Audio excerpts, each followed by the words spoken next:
Abu Ubaidah mengatakan ini bukan perang untuk meraih kemenangan, tetapi perang mempertahankan kesabaran dan keteguhan. Allah akan datangkan sekelompok manusia, orang-orang beriman yang akan mempermalukan orang-orang Zionis. Maka untuk kerusakan yang kedua ini Allah sudah berjanji. Janjinya Allah apa? Liyasu'u wujuhakum. Allah akan datangkan sekelompok manusia, orang-orang beriman yang akan mempermalukan orang-orang Zionis. Ya, maka apa yang dilakukan oleh saudara kita di Gaza ini, menurut mereka meyakini sedang menjalankan ayat yang ketujuh ini, di mana ada 3 janji Allah. Janji Allah yang pertama adalah apa? Liyasu'u wujuhakum. Mereka akan mempermalukan Zionis di mata seluruh dunia. Dan hari ini kita tahu bagaimana Zionis dipermalukan. Ya, negara yang didukung oleh seluruh negara adidaya nggak mampu menaklukkan Gaza yang itu mungkin luasnya hanya 1 kabupaten, Pak. Gitu kan ya. Bayangkan sudah 6 bulan mereka tidak mampu untuk melawan ya mujahidin yang ada di Gaza. Yang dibunuhi cuman wanita dan balita, kakek nenek tua renta, orang-orang sakit, orang-orang lumpuh, orang-orang cacat, orang-orang yang mereka sudah nggak berdaya, itu yang mereka bantai setiap hari. Ya, sementara mereka tidak berani untuk berada di berhadapan dengan mujahidin Gaza. Dan sampai hari ini kita lihat bagaimana perlawanan itu tidak berhenti. Memang belum menang, ya, sehingga Abu Ubaidah mengatakan ini bukan perang untuk meraih kemenangan, tetapi perang mempertahankan kesabaran dan keteguhan.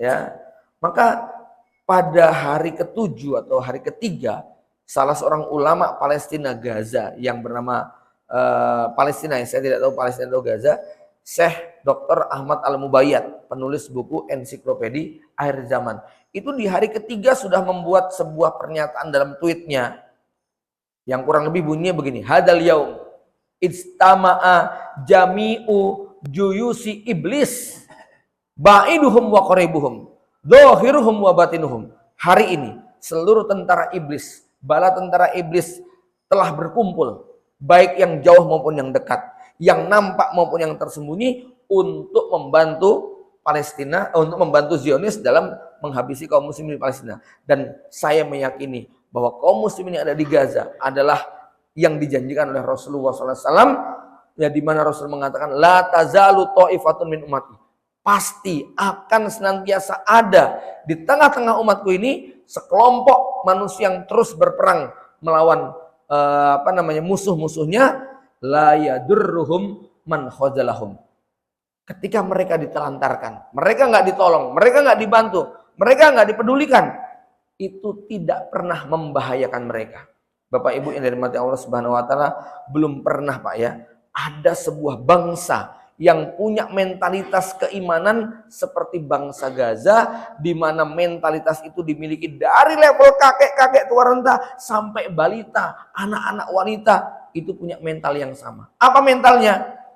Kami tidak akan menyerah. Kami akan tetap bertahan.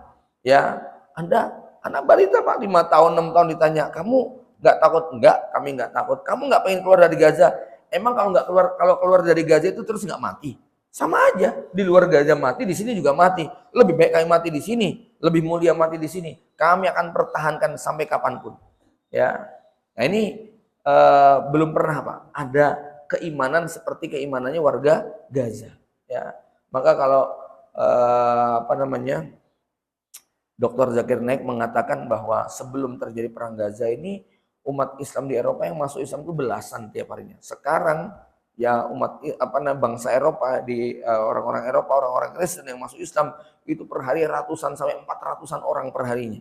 Ya, maka ini jangan kita mengira bahwa yang terjadi di Gaza ini adalah kekalahan, tetapi justru yang perlu kita sedihkan adalah keadaan kita. Ya, kaum Gaza ini Allah kasih kemuliaan walaupun fakta mereka sangat berat. Maka kadang-kadang kita merenung begini, Bapak Ibu. Kalau surga itu hanya diisi oleh orang-orang sabar, jangan-jangan cuma diisi warga Gaza. Karena nggak ada yang lebih sabar melebihi warga Gaza. Kalau kalau surga itu hanya dihuni oleh orang-orang yang betul-betul beriman tentang hari akhir, jangan-jangan cuma dihuni oleh warga Gaza. Karena mereka yang imannya kepada akhirat itu nggak terkalahkan. Cintanya mereka kepada akhirat. Mereka mengatakan apa artinya dunia. Enteng loh Pak. Mereka mengatakan, nak kita sahur pagi. Tapi nanti kalau sore kita nggak bisa berbuka di dunia, nggak apa-apalah kita berbuka di surga aja.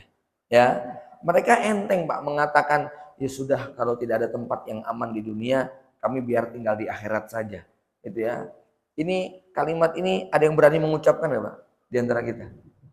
Nggak kuat mulut kita ngomong kayak gitu. Warga Gaza tuh enteng banget ngomong kayak begitu tuh. Masya Allah ya. Maka tadi ya pernyataan Dr. Ahmad Mubayat meyakini bahwa mereka adalah Taifah Mansurah yang dijanjikan, karena Rasul mengatakan ketika ditanya di mana orang itu ya Rasulullah, kata Rasulullah mereka ada di wilayah Baitul Maqdis, mereka ada di Palestina, mereka ini yang nanti akan tetap bertahan sampai akhirnya Dajjal terbunuh, mereka ini adalah orang-orang yang nanti akan berhasil membunuh Dajjal.